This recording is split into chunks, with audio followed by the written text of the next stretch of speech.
Key verse: in my distress I called to the Lord, I cried to my God for help. Psalm 18, 6. Our Daily Bread, September 2nd, 2020. The Whispering Gallery. Today's scripture, Psalm 18, 1-6, 16-19, Niv. 1. I will love you, O Lord, my strength.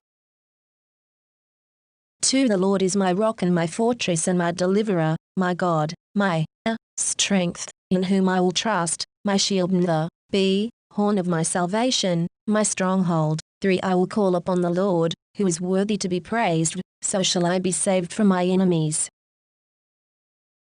4. The pangs of death surrounded me, and the floods of ungodliness made me afraid. 5. The sorrows of Sheol surrounded me, the snares of death confronted me. 6. In my distress I called upon the Lord, and cried out to my God. He heard my voice from his temple, and my cry came before him, even to his ears. 16. He sent from above, he took me, he drew me out of many waters. 17. He delivered me from my strong enemy, from those who hated me, for they were too strong for me. 18. They confronted me in the day of my calamity, but the Lord was my support. 19. He also brought me out into a broad place, he delivered me because he delighted in me.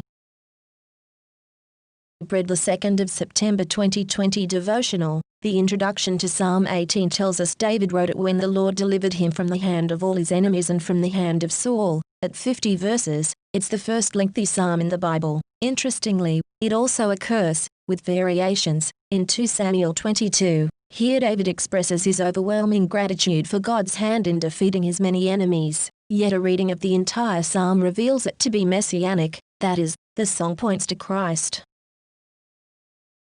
In Romans 15:9, the Apostle Paul quotes Psalm 18:49 as referring to Jesus. I will praise you among the Gentiles, I will sing the praises of your name. We might dismiss this statement as being solely about David, but Psalm 18:50 says, God shows unfailing love to his anointed, to David and to his descendants forever. Such a promise can be literally fulfilled only by Jesus himself.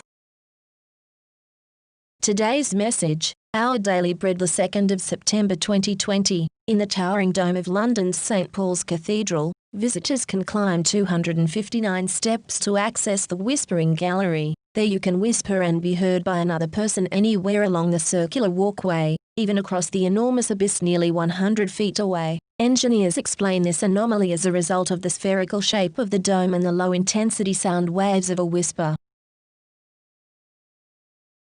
How we long to be confident that God hears our agonized whispers. The Psalms are filled with testimonies that he hears us, our cries, prayers, and whispers. David writes, in my distress I called to the Lord, I cried to my God for help. Psalm 18:6. Over and over again, he and other psalmists plead, hear my prayer. 4:1, my voice. 5:3, my groans. 102:20. Sometimes the expression is more of a whispered, hear me. 77:1, where the heart meditated and the spirit asked. 77:6. In answer to these pleas, the psalmists, like David in Psalm 18:6, reveal that God is listening. From his temple he heard my voice, my cry came before him, into his ears. Since the actual temple wasn't yet built, might David have been referring to God listening in his heavenly dwelling. From his very own whispering gallery in the dome of the heavens above the earth, God bends to our deepest murmurs, even our whispers, and listens. By Elissa Morgan. Reflect. What do you long to whisper to God today? How can you know that he hears? Today's prayer: Dear God, give me courage to whisper to you today, trusting you to hear and respond. Thank you for reading today's Our Daily Bread, the 2nd of September 2020. The Whispering Gallery.